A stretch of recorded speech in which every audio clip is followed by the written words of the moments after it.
நண்பர்கள் அனைவருக்கும் வணக்கம். நான் உங்கள் ஸ்ரீனிவாஸ், வாஸ்து கன்சல்டன்ட் அண்ட் அஸ்ட்ராலஜர் பேசுகிறேன். இன்னைக்கு வாஸ்துல ஒரு சின்ன டிப்ஸ் அண்ட் அவேர்னஸ் எனக்கு தெரிஞ்சது உங்களுக்கு பார்த்தீங்கன்னா, ஒரு வடகிழக்கு கார்னர் அப்படி நார்த் ஈஸ்ட் கார்னர் நல்ல உச்சமான ஒரு பகுதியில் இருக்கிற ஒரு வீடு.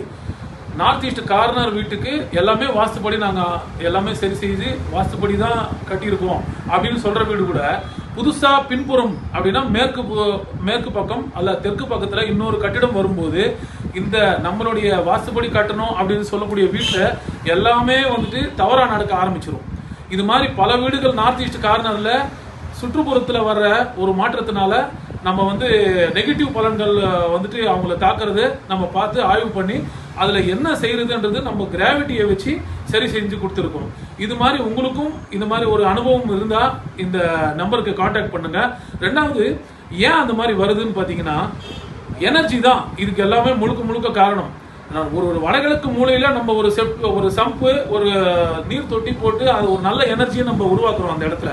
அதே மாதிரி பின்புறத்துல இருக்கிற வீட்டுக்கு அவங்களுடைய வடகிழக்குல அவங்க போரோ இல்ல சம்போ போடும்போது நம்ம வீட்டுக்கு அது மேற்குல அது நெகட்டிவான இடத்துல அது ஒரு பள்ளத்தை உருவாக்கும் போது நம்ம வீட்டுல எல்லாமே வந்துட்டு தவறான பலன்களை உருவாக்க ஆரம்பிச்சிடும்.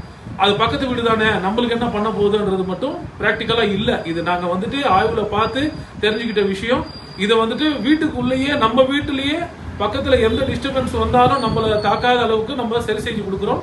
வீட்டுடைய அளவு எடுத்து மைய புள்ளிய வந்துட்டு மெஷர்மெண்ட் வச்சு பிரம்மஸ்தானத்தை எடுத்து உங்க வீட்டுக்கு எந்த விதமான பாதிப்பும் வராத வாஸ்து குற்றம் எதுவும் உங்களை தாக்காத சரி செய்து கொடுக்குறோம். இந்த தகவல் உங்களுக்கு பிடிச்சிருந்தா லைக் பண்ணுங்க, ஷேர் பண்ணுங்க, சப்ஸ்கிரைப் பண்ணுங்க. நன்றி, வணக்கம்.